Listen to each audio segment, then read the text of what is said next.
college, Nikki gifted me her treasure. Her Paisley polyester shirt patterned with red and green figures like figs. At night, heading home from the library, I'd weave my arms through its sleeves, leaving behind books to tour the trees lying green in the lights lining paths around Lake Osceola.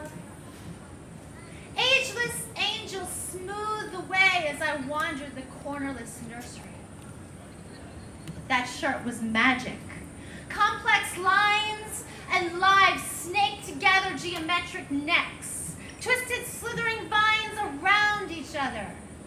I tried to follow the path they made, searching for the end of forever.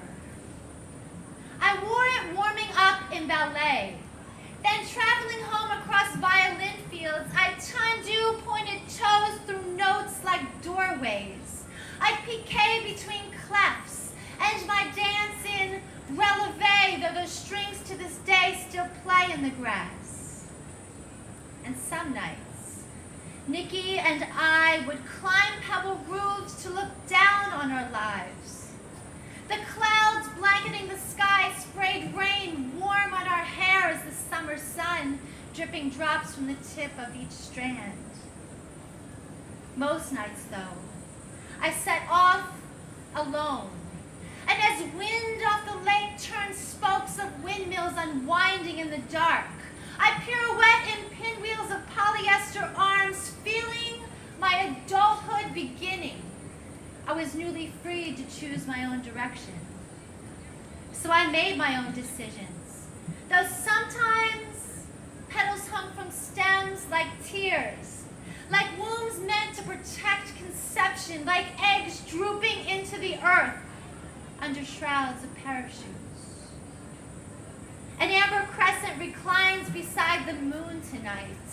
It's 15 years later and I finally own the words to describe my fingers of feathers surfing waves of endless sky.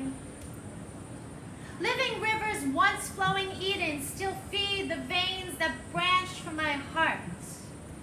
My time in college is now water under a footbridge, where manatees like ghost submarines steer the Miami campus canals.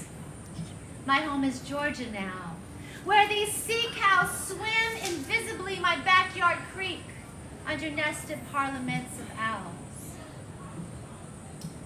What comes next? Let's see. For 4 years I grew, until billows of grass at the edge of the wild tried to untame my garden. Now I have 3 boys who bring me chaos and joy, and cornucopias in the clouds sound horns of plenty now.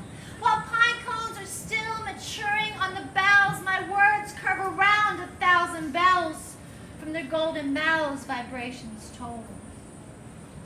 I tie yarn among long pines for my exploring children, so they too can wander their own unknown. I watch them from the porch with gratitude. They're still young enough that they still return home. I lost that shirt one day. Then I graduated college for full-blown adulthood. But adventures still fill my mind. Dreams will never leave me, will never be fully explored, even when my soul one day outruns my body.